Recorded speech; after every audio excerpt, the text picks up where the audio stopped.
अपनी कमजोरियों का जिक्र कभी भी ना करना जमाने से, क्योंकि लोग कटी पतंगों को जमकर लूटा करते हैं। देखिए, कभी भी आप अपनी कमजोरियां जो है उनको छुपा कर रखिए दूसरों के सामने, क्योंकि देखिए अगर वो आपकी कमजोरी जान जाएंगे तो फिर आपका जो है वो गलत फ़ायदा उठाएंगे। तो हमेशा आपका जो स्ट्रांगेस्ट पॉइंट है उसी को सबके सामने रखा कीजिए, अपनी कमजोरियों को छुपा कर रखिए अपने अंदर। हाँ, उसमें आप सुधार कर सकते हैं, अपने कमजोरियों को जो है अपने तक ही सीमित रखें। नमस्कार दोस्तों, आज के वीडियो में डिस्कस करेंगे हम 13 सितंबर के सभी महत्वपूर्ण करंट अफेयर पे। और देखिए, आज की वीडियो में टोटल हम 12 मोस्ट इंपॉर्टेंट करंट अफेयर करेंगे और साथ में इनसे जुड़े जितने भी स्पेशल फैक्ट हैं उन पर हम पूरे डिटेल में चर्चा करेंगे। और इस वीडियो के लास्ट में आपका एक टेस्ट भी लिया जाएगा, तो इस टेस्ट को जरूर दीजिएगा।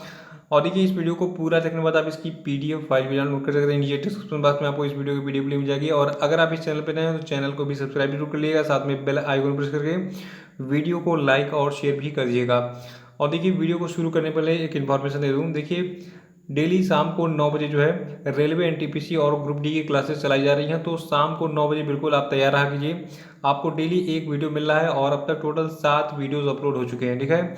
और ये आपकी आगामी परीक्षा रेलवे एनटीपीसी और ग्रुप डी के लिए बिल्कुल रामबाण है। बाकी देखिए, जो लोग अन्य परीक्षाओं की तैयारी भी कर रहे हैं वो भी देख सकते हैं इस वीडियो को, क्योंकि इस वीडियो में जो प्रश्न हैं वो लगभग सभी परीक्षाओं में पूछे जाते हैं और स्पेशली मैंने इसको रेलवे एनटीपीसी और ग्रुप डी के लिए ही बनाया है। तो चलिए शुरू करते हैं आज के करंट अफेयर बोले कि सबसे पहले बात कर लेते हैं कल के करंट में पूछे गए सभी क्वेश्चन अपडेट के सही उत्तरों की। देखिए, कल क्वेश्चन अपडेट का पहला प्रश्न था कि हाल ही में किस व्यक्ति को नेशनल स्कूल ऑफ ड्रामा का नया चेयरमैन बनाया गया है। तो देखिए, व्यक्ति आपके हैं परेश रावल। और दूसरा था कि किस व्यक्ति को वर्ष 2021 के नोबेल शांति पुरस्कार के लिए नामित किया गया है। तो देखिए, डोनाल्ड ट्रंप जो कि अमेरिका के राष्ट्रपति हैं, इनको 2021 के नोबेल के शांति पुरस्कार के लिए नामित किया गया है। देखिए, वर्ष जरूर याद रखिएगा, वर्ष 2021 के लिए ये नॉमिनेशन मिला है डोनाल्ड ट्रंप को। और तीसरा था कि हाल ही में अमेरिकी कंपनी सिल्वर लेक ने रिलायंस रिटेल में कितने फीसदी जो है हिस्सेदारी खरीदी है। तो देखिए, रिलायंस रिटेल में सिल्वर लेक ने जो है कुल 1.75% हिस्सेदारी खरीदी। और चौथा था कि प्लेयर स्पॉट के नए ब्रांड एम्बेसडर कौन बनाए गए। तो देखिए, प्लेयर स्पॉट के नए ब्रांड एम्बेसडर भुवनेश्वर कुमार और स्मृति मंदना बनाए गए हैं। और पांचवा था कि हाल ही में भारत ने पहली बार किन दो देशों के साथ मिलकर वर्चुअल त्रिपक्षीय वार्ता का आयोजन किया। तो देखिए, देश आपके हैं फ्रांस और ऑस्ट्रेलिया। अब हाल ही में भारत, फ्रांस और ऑस्ट्रेलिया के बीच में एक वर्चुअल त्रिपक्षीय वार्ता का आयोजन किया गया था, वो भी पहली बार। और आज के करंट अफेयर का पहला प्रश्न है कि किस सोशल मीडिया प्लेटफॉर्म ने अभी हाल ही में आत्महत्या को रोकने के लिए देयर इज हेल्प नाम से एक सर्च प्रॉम्प्ट शुरू किया है। तो देखिए, इस सर्च प्रॉम्प्ट को शुरू किया है ट्विटर ने। याद रखिएगा कि जो आपका ट्विटर है इसने अभी हाल ही में आत्महत्या को रोकने के लिए देयर इज हेल्प नाम से एक सर्च प्रॉम्प्ट शुरू किया है। देखिए, जो आपका ट्विटर इंडिया है इसने भी हाल ही में मानसिक स्वास्थ्य और आत्महत्या की रोकथाम के लिए संसाधनों के लिए एक समर्पित सर्च प्रॉम्प्ट शुरू किया है, जिसका नाम क्या है, देयर इज हेल्प। और ये पहल जो है ये विश्व आत्महत्या रोकथाम दिवस के अवसर पर शुरू की गई है। देखिए, जो का सर्च प्रॉम्प्ट है हैशटैग देयर इज हेल्प, इसको national institute of mental health and neuro sciences के सहयोग से ट्विटर ने भी हाल ही में भारत में लॉन्च किया है। तो इसको आप याद रखिएगा। और दूसरा प्रश्न है वर्ल्ड सुसाइड प्रिवेंशन डे 2020 यानी कि विश्व आत्महत्या रोकथाम दिवस किस तिथि को मनाया गया। तो देखिए, जो आपका विश्व आत्महत्या रोकथाम दिवस है इसको हमने 10 सितंबर को मनाया है। देखिए, जो आपका विश्व आत्महत्या रोकथाम दिवस है, ठीक है, तो इसके लिए 2020 की थीम है walking together to prevent suicide. यहाँ पे दो चीज़ें ध्यान दीजिएगा कि विश्व आत्महत्या रोकथाम दिवस 10 सितंबर को मनाया गया और 2020 के लिए विश्व आत्महत्या रोकथाम दिवस की थीम क्या है, walking together to prevent suicide. इसका अर्थ क्या है, देखिए, इस थीम का अर्थ है आत्महत्या के मामलों को रोकने के लिए मिलकर आगे आना और इसे रोकने के लिए काम करना। देखिए, जो आपका विश्व स्वास्थ्य संगठन है इसके अनुसार हर 40 सेकंड में एक व्यक्ति जो है आत्महत्या करता है पूरी दुनिया में। और एक साल में करीब 8 लाख लोग जो है ये सुसाइड यानी कि आत्महत्या कर लेते हैं। तो ये डिटेल्स याद रखिएगा।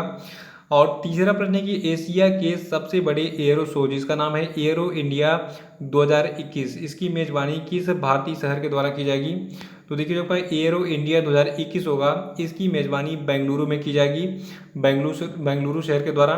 देखिए, आपको बता दूं जो आपका एयरो इंडिया शो है तो इसका जो ये 13वां संस्करण होगा जो कि 3 फरवरी से 7 फरवरी 2021 तक बेंगलुरु के वायुसेना स्टेशन येलहंका में जो है ये आयोजित होगा। ठीक है।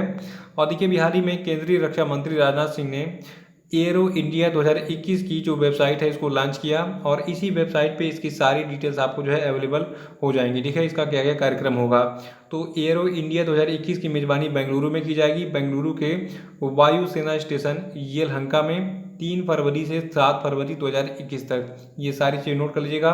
और क्रम देखा जाए तो ये क्रम से एरो इंडिया का 13वां संस्करण होगा। और चौथा प्रश्न है कि हाल ही में सीमा मुद्दों को हल करने के लिए भारत ने किस पड़ोसी देश के साथ 5 बिंदु योजना पर सहमति व्यक्त की है। तो देखिए इस 5 बिंदु योजना पर भारत ने हाल ही में चीन के साथ सहमति व्यक्त की है।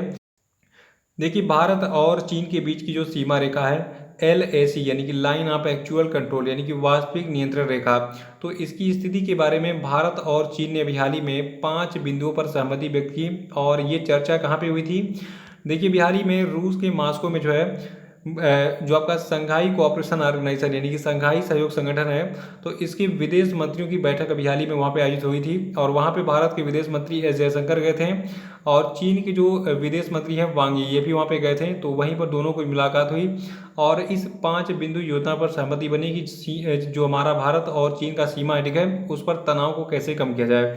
तो वहीं पर जो है रणनीतिक वार्ता हुई जो कि सैनिकों के विघटन और तनाव को कम करने पर केंद्रित थी। तो ये चीज़ याद रखिएगा। देखिए यहाँ पे एक नाम मैं बता रहा हूँ, चीन के जो विदेश मंत्री का नाम क्या है, वांग जी, इसको नोट कर लीजिएगा। और भारत के विदेश मंत्री का नाम पता ही है, इनका नाम है एस जयशंकर। पूरा नाम इनका है सुब्रमण्यम जयशंकर। और देखिए चीन के बारे में आपको पता होगा, चीन जो है इसकी राजधानी बीजिंग है, और चीन की जो मुद्रा है ये रेनमिनबी है। चीन के जो राष्ट्रपति इनका नाम है शी जिनपिंग। तो चीन के बारे में ये डिटेल्स नोट कर लीजिएगा। और पांचवा प्रश्न है कि संघाई सहयोग संगठन के राज्याध्यक्षों की परिषद की बैठक किस महीने में वीडियो कॉन्फ्रेंसिंग के जरिए आयोजित की जाएगी। तो देखिए जो आपका संघाई सहयोग संगठन है इसके राज्याध्यक्षों की जो परिषद की बैठक होगी ये जो है नवंबर 2020 में वीडियो कॉन्फ्रेंस के जरिए आयोजित की जाएगी। तो इसका कोई आयोजन स्थल नहीं रहेगा। जितने भी राज्याध्यक्ष हैं संघाई सहयोग संगठन के, ये अपने अपने देशों में बैठकर ही जो है वीडियो कॉन्फ्रेंस के जरिए इसको अटेंड करेंगे। और जो पास संघाई सहयोग संगठन यानी कि संघाई कोऑपरेशन ऑर्गेनाइजेशन है, देखिए इसका मुख्यालय है चीन की बीजिंग में, और इसकी स्थापना 15 जून 2001 को हुई थी। और इसके टोटल 8 सदस्य देश हैं। देखिए संघाई सहयोग संगठन के बारे में एग्जाम में कई बार पूछा गया कि इसके कितने सदस्य हैं, तो टोटल 8 सदस्य हैं संघाई सहयोग संगठन के। और ये सदस्य कौन है, देखिए सदस्य आपके हैं चीन, भारत, कजाकिस्तान, किर्गिस्तान, रसिया, पाकिस्तान, ताजिकिस्तान और उज्बेकिस्तान। तो इसको नोट कर लीजिएगा आप। और छठा प्रश्न है कि किस वरिष्ठ IAS अधिकारी को बृहद बेंगलुरु महानगर पालिका के प्रशासक के रूप में अपॉइंट किया गया है। तो देखिए जो आपका बृहद बेंगलुरु महानगर पालिका है इसके प्रशासक यानी कि एडमिनिस्ट्रेटर अपॉइंट किए गए हैं गौरव गुप्ता जी। और सातवां प्रश्न है कि विश्व प्राथमिक उपचार दिवस किस तिथि को मनाया गया। तो देखिए विश्व प्राथमिक उपचार दिवस मनाया गया 12 सितंबर को। और देखिए जो आपका ये विश्व प्राथमिक उपचार दिवस यानी कि वर्ल्ड फर्स्ट एड डे है, ठीक है, तो ये हर साल सितंबर महीने के दूसरे शनिवार को मनाया जाता है। तो इस साल जो सितंबर का महीना है इसका जो दूसरा शनिवार है ये 12 सितंबर को पड़ा था। तो इसीलिए जो है हमने 12 सितंबर को मनाया है विश्व प्राथमिक उपचार दिवस, इसको नोट कर लीजिएगा। और देखिए जो आपका ये विश्व प्राथमिक उपचार दिवस है ये पूरी दुनिया भर में जो है चोटों को रोकने और जीवन को बचाने में प्राथमिक चिकित्सा के महत्व के बारे में जागरूकता फैलाने के लिए हर साल मनाया जाता है। और इस विश्व प्राथमिक उपचार दिवस की शुरुआत सन 2000 में की गई थी international federation of red cross और रेड क्रिसेंट सोसाइटीज़ के द्वारा। तो डिटेल्स याद रखिएगा विश्व प्राथमिक उपचार दिवस के बारे में, ये सितंबर महीने के दूसरे शनिवार को हर साल मनाया जाता है। आठवां प्रश्न है कि हाल ही में किस ब्रिटिश एक्ट्रेस का निधन हो गया जिन्होंने गेम ऑफ थ्रोन्स सीरीज में ओलेना टायरेल की भूमिका के लिए लोकप्रियता हासिल की थी। तो देखिए ये ब्रिटिश अभिनेत्री थी आपकी डेम डायना रिंग। अभी हाल ही में डेम डायना रिंग का निधन हो गया है। देखिए जबकि डायना रिंग है इन्होंने 1994 में मीडिया में जो है अपनी भूमिका के लिए टोनी पुरस्कार जीता था, और इन्होंने 1997 में रेबेका में अपनी भूमिका के लिए जो है प्राइम टाइम एमी पुरस्कार जीता था। तो ये दोनों चीज़ें याद रखिएगा इसके बारे में, डेम डायना रिंग के बारे में, ये एक ब्रिटिश अभिनेत्री थी, ठीक है। नवा प्रश्न है कि किस अभिनेता को यूनिसेफ ने बाल अधिकार अभियान का सेलिब्रिटी एडवोकेट अपॉइंट किया है। तो देखिए ये अभिनेता आपके हैं आयुष्मान खुराना। याद रखिएगा कि आयुष्मान खुराना को हाल ही में यूनिसेफ के द्वारा बाल अधिकार अभियान का सेलिब्रिटी एडवोकेट अपॉइंट किया गया है। देखिए जो आपका यूनिसेफ है, इसका पूरा नाम है यूनाइटेड नेशंस चिल्ड्रंस फंड, और उसको शॉर्ट में हम यूनिसेफ कहते हैं और हिंदी में कहते हैं संयुक्त राष्ट्र बाल कोष। तो देखिए जो आपका संयुक्त राष्ट्र बाल कोष है, इसने बॉलीवुड अभिनेता आयुष्मान खुराना को बच्चों के अधिकारों के लिए चलाया जा रहा है अभियान फॉर एवरी चाइल्ड के लिए जो है अपना सेलिब्रिटी एडवोकेट अपॉइंट किया है। और अब जो है जो आयुष्मान खुराना ही क्या काम करेंगे, ये जो है बच्चों के खिलाफ हिंसा को रोकने के लिए यूनिसेफ के प्रयासों का समर्थन करेंगे पूरे भारत में। और देखिए जो आपका यूनिसेफ है, तो इसका मुख्यालय है अमेरिका के न्यूयॉर्क में, और इसकी स्थापना 11 दिसंबर 1946 को की गई थी, और इसके वर्तमान में हेड है हेनरिटा एच फोर। 10वां प्रश्न है कि ग्लोबल इकोनॉमिक फ्रीडम इंडेक्स 2020 में भारत को किस स्थान पर रखा गया है। तो देखिए ग्लोबल इकोनॉमिक फ्रीडम इंडेक्स 2020 में भारत को जो है 105वें स्थान पर रखा गया है। और देखिए जो आपका ये ग्लोबल इकोनॉमिक फ्रीडम इंडेक्स 2020 है, तो इसमें पहले स्थान पर आपका हांगकांग है, दूसरे स्थान पर सिंगापुर है, तीसरे स्थान पर न्यूजीलैंड है, चौथे स्थान पर इसमें आपका स्विट्जरलैंड है, पाँचवें स्थान पर आपका है संयुक्त राज्य अमेरिका, और भारत 105वें स्थान पर है ग्लोबल इकोनॉमिक फ्रीडम इंडेक्स 2020 में। और चीन जो है ये 124वें स्थान पर है इस ग्लोबल इकोनॉमिक फ्रीडम इंडेक्स 2020 में। और इस सूचकांक के बारे में यानी कि इंडेक्स के बारे में बात कर लेते हैं। देखिए जो आपका ये ग्लोबल इकोनॉमिक फ्रीडम इंडेक्स 2020 है, तो इसको कनाडा के फ्रेजर इंस्टीट्यूट के द्वारा जारी किया गया है। और आपको बता दूं इसे जो है भारत में नई दिल्ली स्थित think tank centre for civil society के संयोजन में जारी किया गया है। और आपको बता दूं क्रम से देखा जाए तो जो आपका ये ग्लोबल इकोनॉमिक फ्रीडम इंडेक्स है, ये जो है विश्व आर्थिक स्वतंत्रता का यानी कि ग्लोबल इकोनॉमिक फ्रीडम का 24वां संस्करण है क्रम से। तो इस पेज का स्क्रीनशॉट लीजिए, जितने भी देश यहाँ पे दिख रहे हैं उन सबकी रैंकिंग याद रखिएगा। और देखिए जो आपका ये ग्लोबल इकोनॉमिक फ्रीडम इंडेक्स है, तो इसमें जो है शामिल 10 सबसे कम रैंकिंग वाले देश आपके हैं अफ्रीकी गणराज्य, democratic republic of Congo, Zimbabwe, Algeria, Iran, Angola, Libya, Sudan और वेनेजुएला। और देखिए जो आपका ये इंडेक्स है, इसको जो है 5 व्यापक क्षेत्रों में मापा, मतलब जितने भी देश हैं इनका इवैल्यूएशन किया जाता है 5 व्यापक क्षेत्रों में, और उसके बाद उनको ये रैंकिंग दी जाती है। और ये क्षेत्र कौन से हैं, पहला है साइज ऑफ गवर्नमेंट, और दूसरा है legal system and property rights, तीसरा है साउंड मनी, चौथा है फ्रीडम ऑफ ट्रेड इंटरनेशनली, और पांचवा है रेगुलेशन। ठीक है, तो इन 5 बेसिस पे किसी भी देश की जो है इवेल्यूएशन की करके जो है उसको रैंकिंग दी जाती है। तो ऐसे ही इन पांचों पॉइंट्स पे जो है इवेल्यूएशन किया गया, और जो आपके विभिन्न देश हैं उनको इनकी रैंकिंग दी गई, और इसमें जो है भारत 105वें स्थान पर है। ठीक है, और 11वां प्रश्न है कि international day for south south cooperation यानी कि दक्षिण दक्षिण सहयोग का अंतर्राष्ट्रीय दिवस किस तिथि को मनाया जाता है।